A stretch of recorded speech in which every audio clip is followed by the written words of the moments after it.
আসিফুল ইসলাম সাহেব তিনি কোরআন আর হাদিসের আলোকে কিছু বর্ণনা করবেন, বয়ান করবেন। আমরা ধীর স্থিরভাবে প্রত্যেকে শ্রবণ করব। আমাদের হযরত মাওলানা মুফতিকে আবেদন করব তিনি যেন কোরআন হাদিসের আলোকে আলোচনা করেন। এই বলে আমি হযরতকে সম্বোধন করলাম। হযরত যেন তিনি তার বয়ান শুরু করেন। আসসালামু আলাইকুম ওয়া রাহমাতুল্লাহি ওয়া বারাকাতুহু।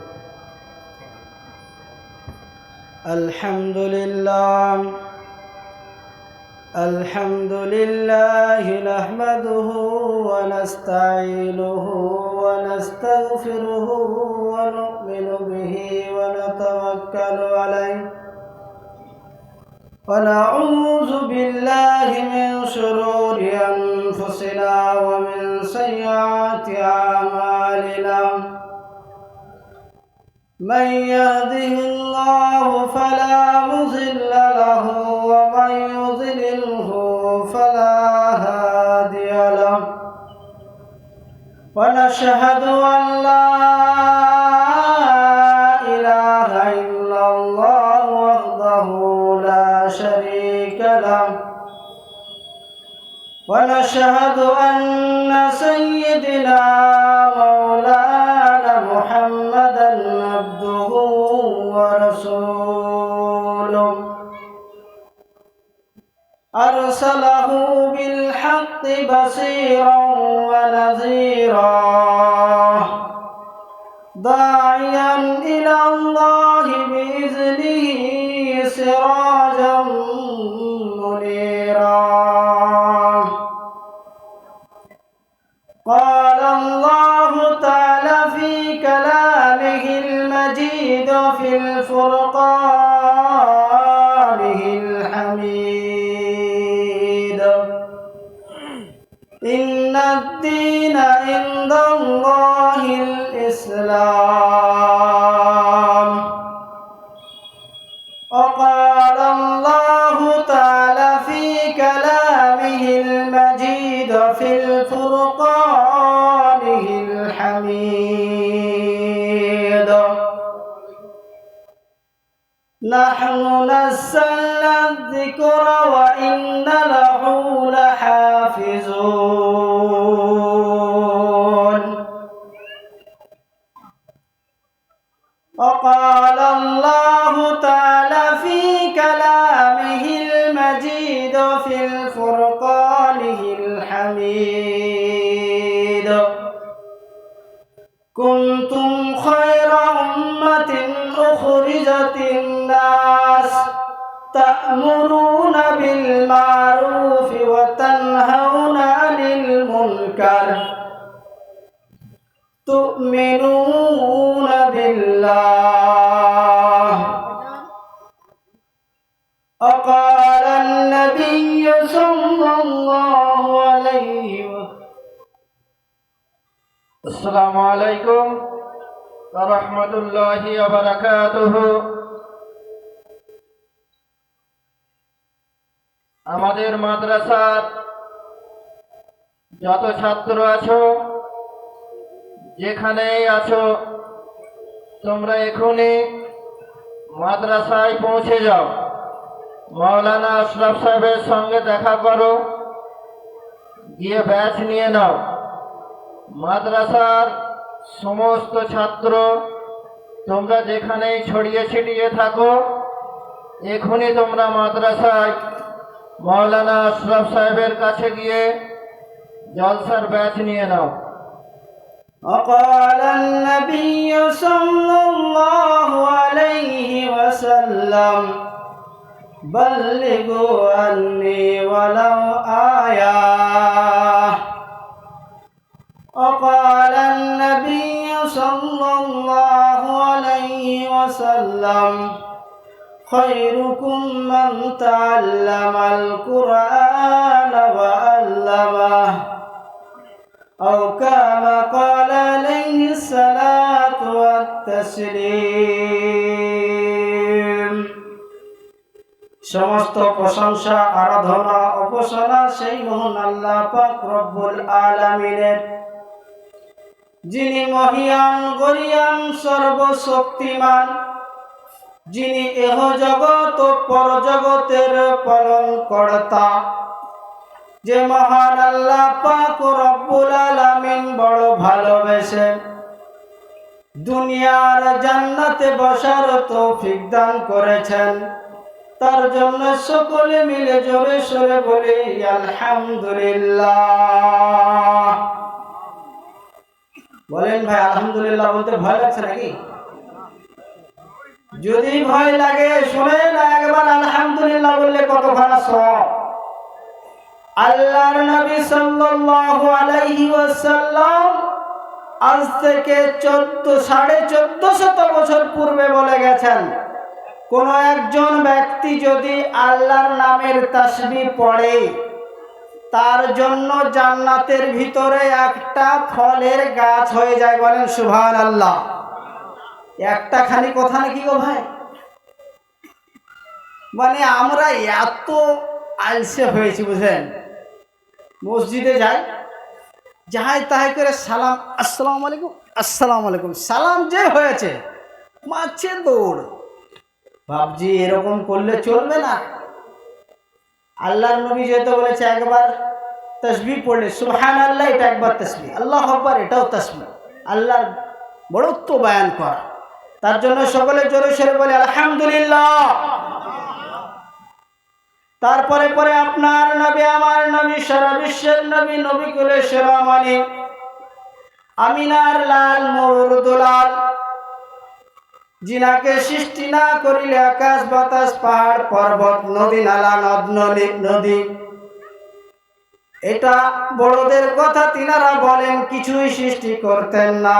বলেন সুবহানাল্লাহ।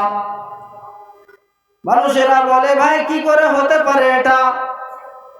আল্লাহর নবী তো এসেছিলেন বহুত দিন পর, আদম আলাইহিস সালাম আসার অনেক দিন পর, তাই তো নাকি? এটা কি করে হয় ভাই? দুনিয়ায় পাঠিয়েছিলেন পরে, কিন্তু আল্লাহ বানিয়েছিলেন সবারই আগে। বলেন সুবহানাল্লাহ।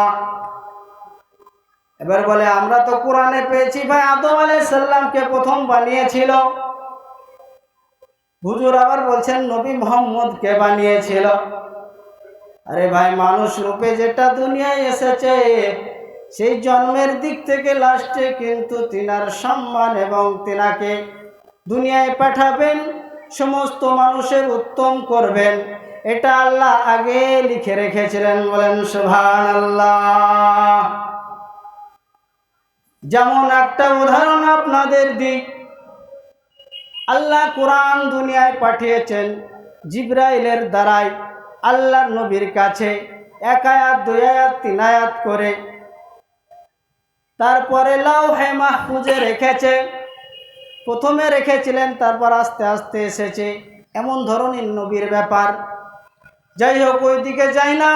আল্লাহ পাক রব্বুল আলামিন যে নবীকে সারা বিশ্বের নেতা করেছেন, সমস্ত মাখলুক এবং সৃষ্টিজীবের মধ্যে উত্তম, আল্লাহ কোরআনের মধ্যে এক জায়গায় বলেছেন আলাকাদ কাররামনা বানি আদম।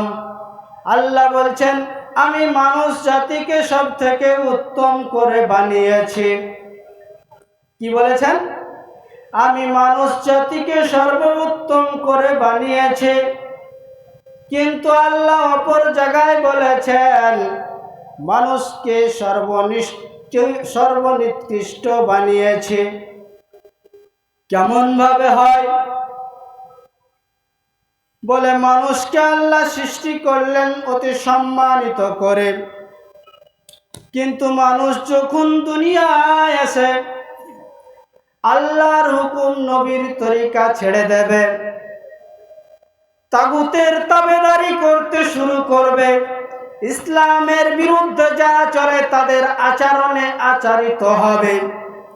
তাদের জন্য আল্লাহ বলেছেন এরা হলো মানুষদের মধ্যে জানোয়ারের চেয়েও নিকৃষ্ট। বলে হুজুর এমন করে বললে হবে না, আপনার মুখের কথা শুনবো না। আল্লাহ কোথায় বলেছে সেটা বলো, আর না হয় নবী কোথায় বলেছে সেটা বলো। আল্লাহ কোরআনের মধ্যে বলেছেন, আলাকাদ জারানা লিজাহান্নামা কাসীরাম মিনাল জিন্নি ওয়াল ইনস লাহুম কুলুবুন লা ইয়াফকাহুনা বিহা লাহুম কুলুবুন লা ইয়াফকাহুনা বিহা ওয়ালাকাদ জারানা লিজাহান্নামা কাসীরাম মিনাল জিন্নি ওয়াল ইনস লাহুম কুলুবুন লা ইয়াফকাহুনা বিহা ওয়ালাহুম আ'আইনুন লা ইবসিরুনা বিহা ওয়ালাহুম আযানুন লা ইয়াসমাউনা বিহা উলাইকা কাল আনআম বাল হুম আযাল উলাইকা হুমুল গাফিলুন। বলেন সুবহানাল্লাহ। আল্লাহ কোরআনের মধ্যে পরিষ্কার বলে দিলেন, আলাকাদ কাররামনা বনি আদম, আমি মানুষকে বানি আদমকে, আদমের সন্তানকে অতি উত্তম করে বানিয়েছি। তারপরে আল্লাহ অন্য জায়গায় বললেন, জানোয়ারের চাইতে নিকৃষ্ট করেছি। বলে হুজুর একটু আরো ভালো করে বুঝিয়ে দেন। আল্লাহ কোরআনে এই জন্য বলেছেন, যাদেরকে আমি বেশির সংখ্যক জিন এবং ইনসান দিয়ে আমি জাহান্নামকে পরিপূর্ণ করব, আর জাহান্নামের তারাই যাবে, আর তারাই হলো নিকৃষ্ট যাদেরকে আমি দিল দিয়েছি। লাহুম কুলুবুন লা ইয়াফকাহুনা বিহা, আল্লাহ বলছেন আমি তোমাদেরকে একটা দিল বলে জিনিস দিয়েছি, শরীরের মধ্যে আছে। এই দিল দিয়ে যদি ন্যায় অন্যায়কে না বুঝে থাকেন, হারাম হালালকে না বুঝে থাকেন, জায়েজ নাজায়েজকে যদি না মানেন, আর যদি আপনি সত্য ধর্ম এবং মিথ্যা ধর্মের মধ্যে পার্থক্য না করেন, আল্লাহ বলেন আমি তার জন্যই তোমার দিল দিয়েছি, ন্যায় অন্যায় বেছে চলবে।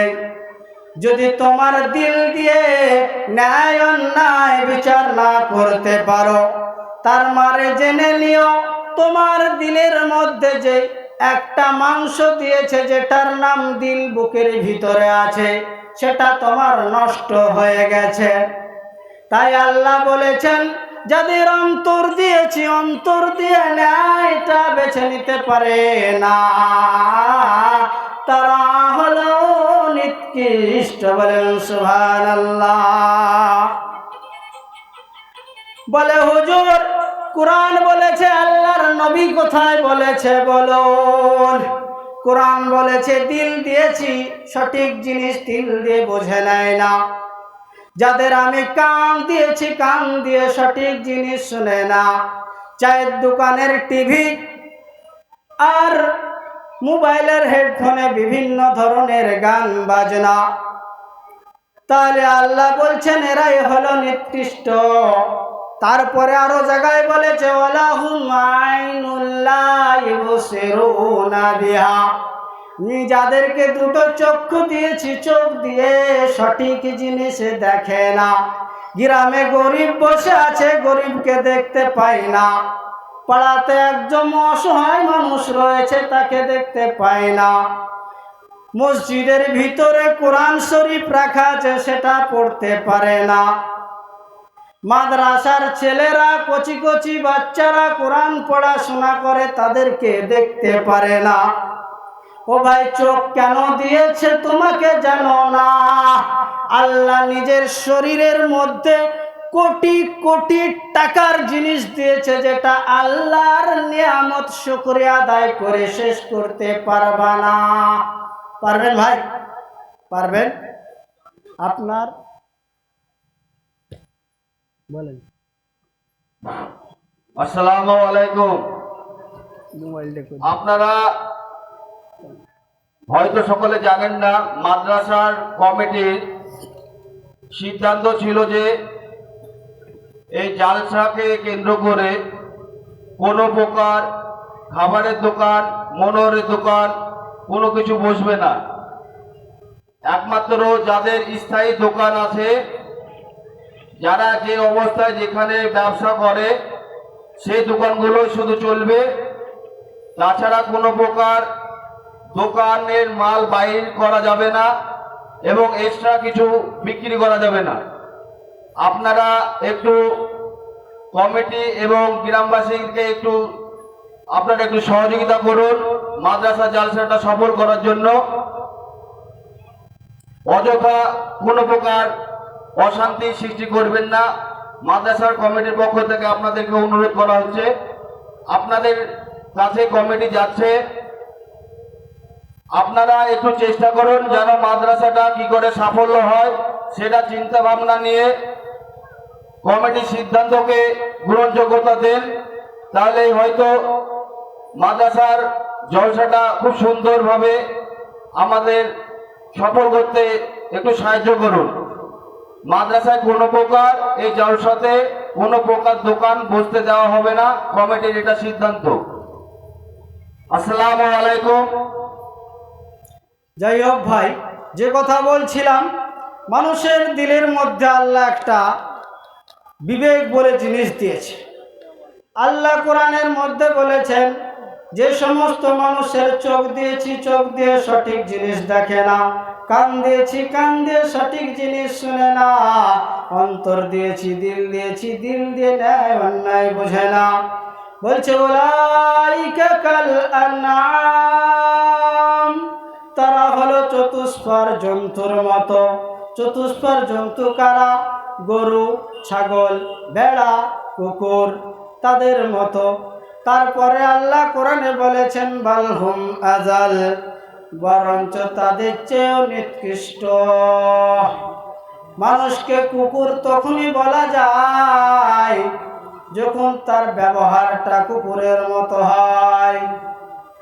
মানুষকে তখনই জানোয়ার বলা যায় তার যখন কাজে কর্মে জানোয়ারের মতো হয়ে যায়। তাই তো নাকি ভাই? তাই আল্লাহ বলেছেন উলাইকা কাল আনআম, তারা হলো চতুষ্পদ জন্তুর মতো। উলাইকা কাল আনআম বাল হুম আযাল, বরঞ্চ তাদের চাইতে নিকৃষ্ট। উলাইকা হুমুল গাফিলুন, তারাই হলো গাফিল। গাফিল বলতে ফজরের সময় মুয়াজ্জিন বলে আসসালাতু খায়রুম মিনান নাওম, এর মানে নামাজ ঘুমানোর চাইতে উত্তম। আর আমরা ভাইরা, বোনেরা, বাবারা সবাই মিলে বলি আন-নাওমু খায়রুম মিনাস সালাত, বলি না? এর মানে হলো নামাজের থেকে ঘুমানোটাই উত্তম। এখন তো ঠান্ডা এসেছে, বুঝছেন ভাই? ঠান্ডা শুরু হয়েছে, এবারে মানুষ লাভ ছাড়তে ভয় করে। লাভ ছাড়বো না বাবা। ও আমার নওজোয়ান ভাইরা, ও আমার বাবাজিরা, টাইম বহুত সংকীর্ণ, অনেক কম। আপনাদেরকে বলি, আল্লাহর নবী বলেছেন তাকওয়া হাহুনা, তাকওয়া হাহুনা। এর মানে হলো তাকওয়া হলো সিনার মধ্যে। আপনার গ্রামে মুফতি সাহেবকে লাগবে না। আপনি যদি অন্যায় কাজ করে থাকেন, আপনার দিলে প্রথম অ্যাটাক করে থাকবে যদি হন ঈমানওয়ালা।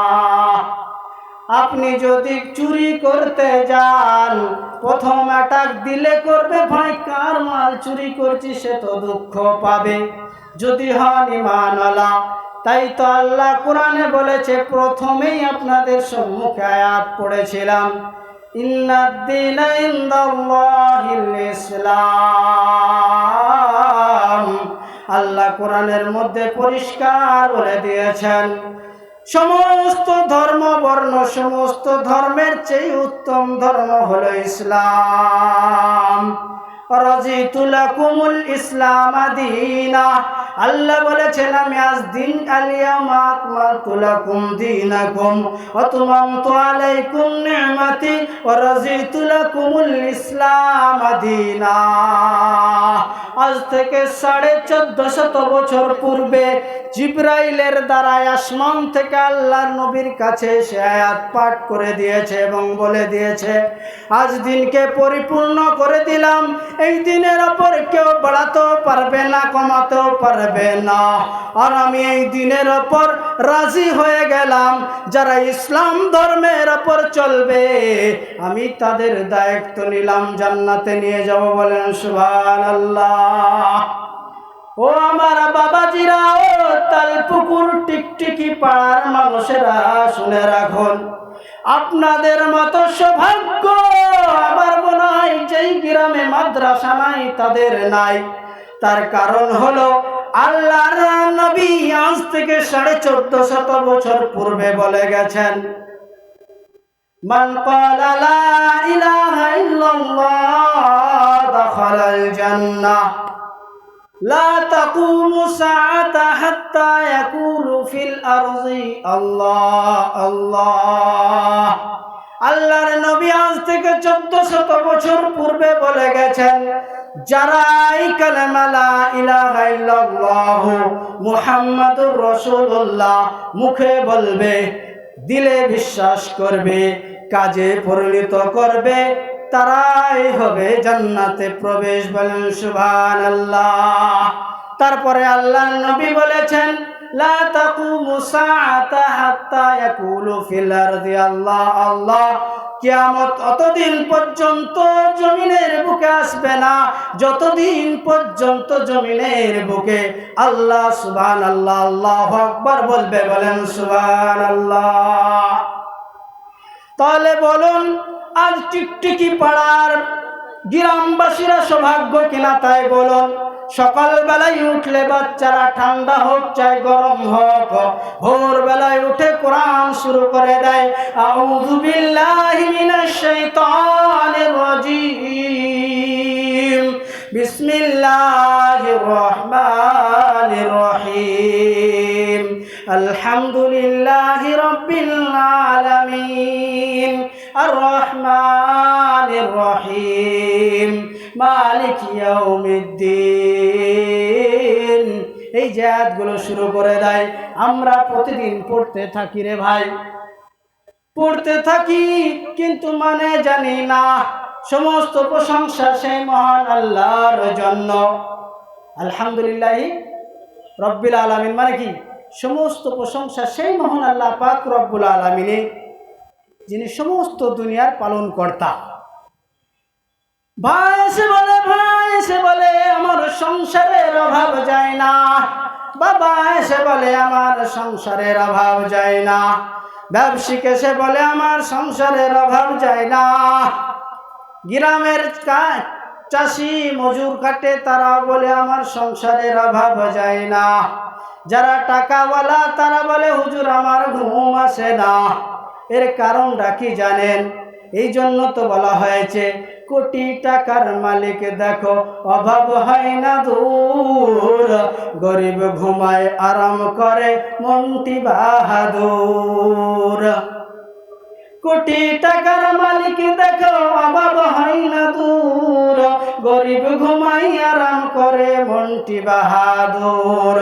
ফিরাউনের লাশটা দেখো মিশর জাদু ঘরে, খায় না মাটি পোকা মাছি সবাই ঘৃণা করে। এই ঘৃণা করার কারণ হলো এটাই রে ভাই, সে ইসলামের বিরোধিতা করেছিল। আল্লাহ কোরআনে পরিষ্কার বলে দিয়েছে, কিয়ামত পর্যন্ত একটা পোকা তাকে ছোঁবে না। তাই যদি আল্লাহ বলেছেন ইসলাম অতি উত্তম, কোরআন অতি উত্তম, কোরআন সব থেকে বড় দামি, সেই কোরআন শেখানো হয় এই মাদ্রাসায়। এই মাদ্রাসাতে আল্লাহর গুণগান করা হয়। এই মাদ্রাসাকে যদি আপনারা প্রতিষ্ঠান না করেন, এই মাদ্রাসাকে যদি আপনারা টিকে না রাখতে পারেন, মনে রাখবেন 1601 খ্রিস্টাব্দে যেমন সাম্রাজ্যবাদী ব্রিটিশ ভারতকে গ্রাস করেছিল, তেমনি ভাবে ফেরাউনের বাহিনীরা, নমরুদের বাহিনীরা আপনাদের ঈমানকে চু চু করে চুষে চুরি করে নেবে। আল্লাহর নবী মুসলমান কম ছিল, তাই মুসলমান বানানোর জন্য রাত দিন মেহনত করেছেন। আজ মুসলমানের মধ্যে ইমানের ভোল্টেজ কমে গেছে, তাই আজ ইমানের মেহনত করার প্রয়োজন রয়েছে। আজকে ইমান বাঁচানোর জন্য মাদ্রাসাকে বাঁচাতে হবে। আজ যদি মাদ্রাসা না বাঁচান, একটা ছোট্ট উদাহরণ দেব, টাইম শর্ট রয়ে গেছে। আপনাদেরকে বলে দিই, আমার আজ 30 বছর বয়স, তাই তো নাকি? 30 বছর বয়স। মুফতি সাহেবের 35 থেকে 32, ইনার বয়স হলো 25 থেকে 27, নাই 30। 30 বছরের মতো মাদ্রাসাগুলো বন্ধ করে দিন, তারপরে দেখবেন আপনি টাকা দিয়েও আপনার জানাজা পড়ানোর লোক পাবেন না। আপনি ভালো করে লক্ষ্য করে দেখবেন, আপনি টাকা দিয়েও, হাজার হাজার টাকা দিয়েও আপনি একজন আপনার ইমাম খুঁজে পাবেন না। আমরা এক মুঠো চাল 2 টাকা, 5 টাকা, 10 টাকা আদায় করে কষ্ট করে আমরা প্রতিষ্ঠান করি এবং মাথায় পাগড়ি পরে তাদের মাথায় জিম্মা দিয়ে দিই। আল উলামা ওয়ারাসাতুল আম্বিয়া। আল্লাহ কোরআনে বলেছেন, উলামারা হলো নবীর ওয়ারিস। নবীর কাজ আমাদেরকে রক্ষা করতে হবে। তাই মানুষের কাছে ভিক্ষা করতে যায়, যিনারা বলেন না আমরা ভিখারি, অবশ্যই আমরা ভিখারি, কিন্তু আমরা নবীর ভিখারি। কি বুঝলেন? কারণ নবীর ওয়ারিস রক্ষা করতে গিয়ে যদি এক চড় খেতে হয়, খেতে হবে, কিছু করার নাই। আল্লাহর নবী ইসলামকে টিকে রাখার জন্য মার খেয়েছে, বহুদের যুদ্ধে দাঁত ভেঙেছে। তো আমাদেরকেও 2 গাল খেতে হবে, কি হয়েছে তাতে? আপনার গালিতে আমার গা পুড়ে যাবে না। আল্লাহ যদি আমাদের উপর নারাজ হয়ে যায়, তাহলে আমরা বিপদে পড়ব। তা আমি প্রথমে বলেছি, বুনিয়াল ইসলাম ওয়াল, আল্লাহ কোরআনে বলেছেন ইসলাম সর্বোত্তম। আপনারা যদি ইসলামের ছায়াতলে আসেন, ফেরাউনের মতো যদি, নমরুদের মতো যদি আপনারা ইসলামের বিরোধিতা না করেন, তাহলে সকলে আজ প্রতিজ্ঞা করুন, যে যেখানেই থাকি না কেন, যেই মাদ্রাসায় হোক না কেন, আপনার কাছে যদি যাই, যদি বলে বাবা আমার মাদ্রাসায় 1 বস্তা চাল লাগবে, আপনি পারলে দিবেন, না হলে তাকে বুঝে বলবেন বাবা আজ আমার ক্ষমতা নাই, আগামীতে চেষ্টা করব। এই মাদ্রাসার ইতিহাস হলো মসজিদে নবাবী, যেখানে আল্লাহর নবী প্রথম শুরু করেছিলেন। আস্তে আস্তে আস্তে আজ সারা বিশ্বে ছড়ে গেছে। আজ মাদ্রাসাগুলো না থাকলে আল্লাহ বলার লোক দুনিয়ায় থাকবে না, আর আল্লাহ বলার যদি লোক না থাকে, ইসলাম প্রচার হবে না। যেটা আল্লাহ বলেছেন, সারা বিশ্বের মধ্যে কোরআন, তাকে আমি হেফাজত করার দায়িত্ব নিয়েছি। কোরআন হলো উত্তম গ্রন্থ। উত্তম গ্রন্থ পেয়েছি, উত্তম ধর্ম পেয়েছি, এবং উত্তম নবী পেয়েও যদি আমরা জান্নাত না যেতে পারি, আমাদের মতো হতভাগা কেউ হতে পারে না। তাই আমরা সবাই ইসলাম ধর্মের দিকে ফিরে আসি। ইসলাম যদি মেনে চলি, আমাদের ওপর কোনো দুশমন আক্রমণ করতে পারবে না। নমরুদ যেমন মাটির তলে চলে গেছে, ফেরাউন যেমন নীল দরিয়া লোহিত সাগরে চলে গেছে, সাদ্দাত যেমন তার বালাখানা তৈরি করে প্রবেশ করতে পারেনি, ইনশাল্লাহ জালিম সরকারও একদিন ধ্বংস হয়ে যাবে, দেখবেন ইনশাআল্লাহ। যাই হোক, টাইম বহুত সংকীর্ণ, আজানের সময় হয়েছে। আল্লাহ চাইলে আগামীতে অনেক হবে বক্তব্য, কথা হবে, শুনবেন। আল্লাহ পাক আমাদেরকে শোনার চাইতে বেশি বেশি আমল করার তৌফিক দান করুন। সকলে বলে